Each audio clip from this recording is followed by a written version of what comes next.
Is it the end of the world? Not the end of the world, but I'll be pissed.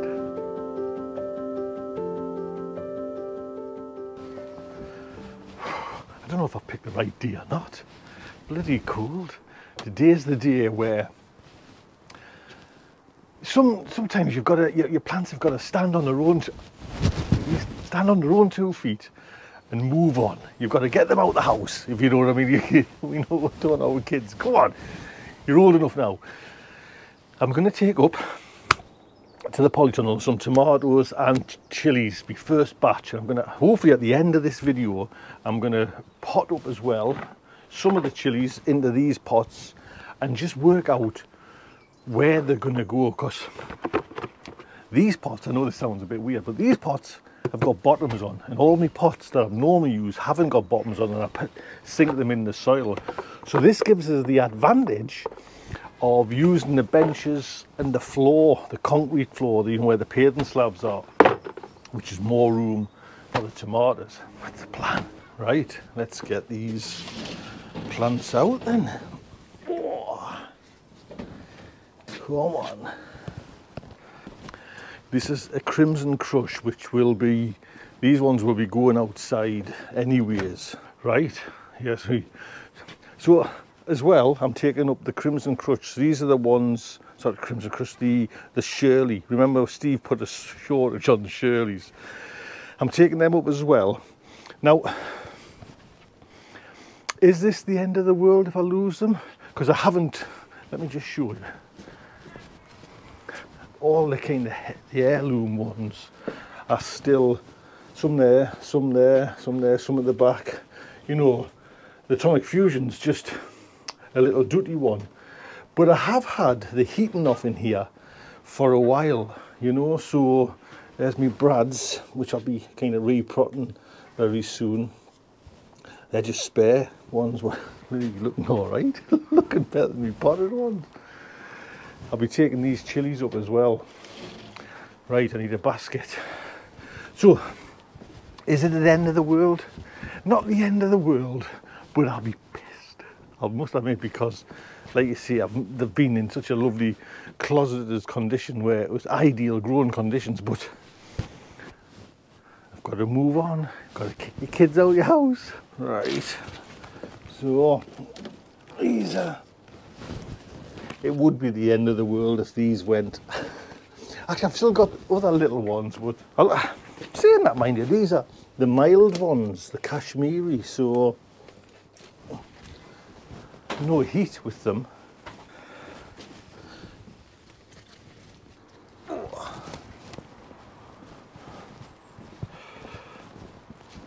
It's way lighter now since the big brothers have gone. Like I say, I've still got, these are chilies there.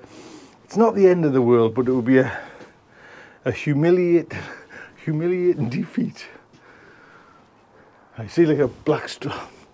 You can tell I'm a bit anxious. Right. I took a big breath there. It's like when you take your kids to student uni. I'm going to take this up as well because because if you remember, these are my 2 litre, and what folks have been saying is rose pots. These are the bee's knees for tomatoes. They are going to be used for in there for all them little ones, but I'm going to pot on the chilies now into the kind of 7 litre pots, or some of them anyways, with a special mixture or JB's pinched off somebody else, of chili chump. There they are. Right, let's get this open. There we go. Mind you, you've sprout up like, haven't they? These are me Igloo, and that's me Marathon. Oh, they've turned round, because I thought I was going to be, yes, do a bit of a water, you know what I mean? They're just kind of spare ones. Right, let's just get them on this bench. This has took a considerable amount of time to bring up. And this is, let's describe it as stage 1 of possibly 5 stages, you know, of like different goings on. But let's just put these down for a sec. So I'm hoping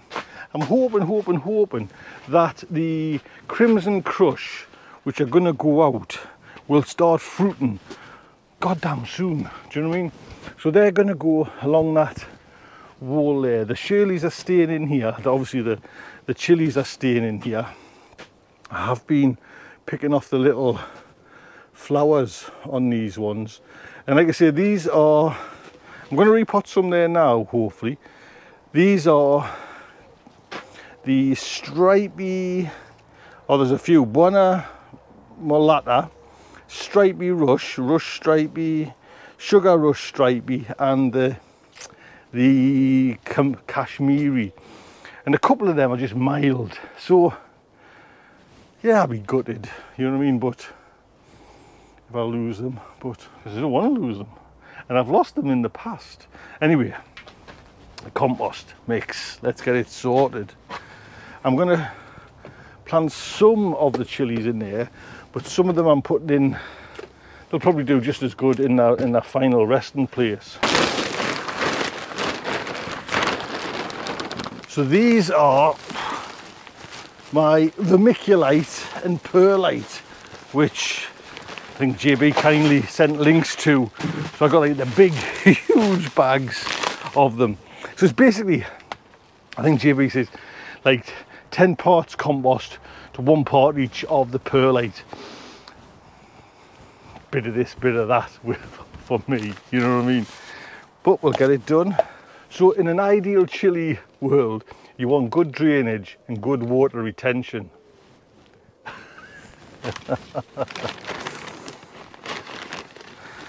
29th of this coming Wednesday, we're having a chili special as well. So if you want to watch that on the Potty Mouth, myself and JB.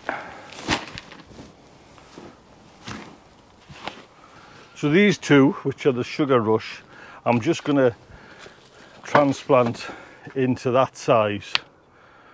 All right, I'll do that now. To be honest, they could have done with being transplanted a long time ago.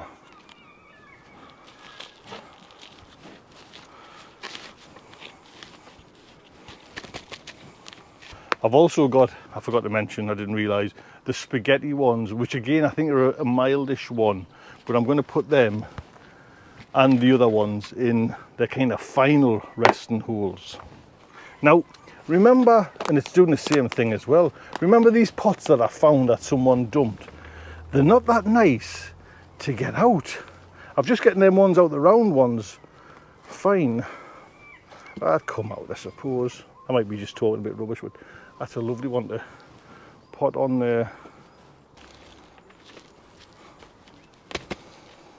There we go then. So I've got, and for no other reason, just to try it, I've got 1, 2, 3, 4, 5 in the forever homes, because like I say, I'm keeping chilies in pots this year. Then I've got, which of these will be transplanted on the next time. You know, this is the correct way. You know, there was a few like an inch or so around, but I just want to see what will happen, see if it does make that much difference. Tomatoes. Right, I'm going to set the tomatoes here. I mean, they're chilies, and they've been, yes, we haven't had a frost or anything like that. So, we'll get this, put these over here. So, like I say, Crimson Crush are going outside, but not just yet. So, I won't be like potting these on anymore, but I'll just put them here for the time being. And they're just going on a tray, as you know, so I can kind of bottom water as well. So I'm going to give everything a nice little water there now. To be honest, I'm really pleased with these. I thought these might have, like, you know, because it was that U-grow, but they certainly come away. I mean, still nothing, well, these ones have been in the soil there now. Those ones over there, but, you know, still good. Right, little water. Actually, what I forgot, let's just turn you up. What I forgot to mention is the chilies. These will be somehow going on this floor, along this floor, on one of in these trays. I'm thinking eventually, and you know, if I've got enough, I'll put them on there as well. But for now, I'm just going to water from the pots, because I will be doing like bottom. I'm pointing over here, bottom watering. Right, I've just had a thought. I'm changing my setup. I tell you why, because me, you know, my DIY skills. See, there's a nice big gap there, which is drafty. I might just put them on that table there. It's level, then I can maybe use a tray as well. There you go, I feel better there now with me floating shelf set up.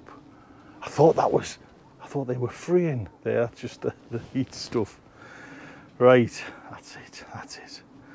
She's happy there now. They've had a drink, I'll sort them out. So, stage one. And like I say, some of the chilies I showed you, you know, like me hot ones are still tiny, so I'm hoping they'll actually come, you know what I mean? Because I'll just end up with very mild chilies here. Anyway, look after yourself, take good care.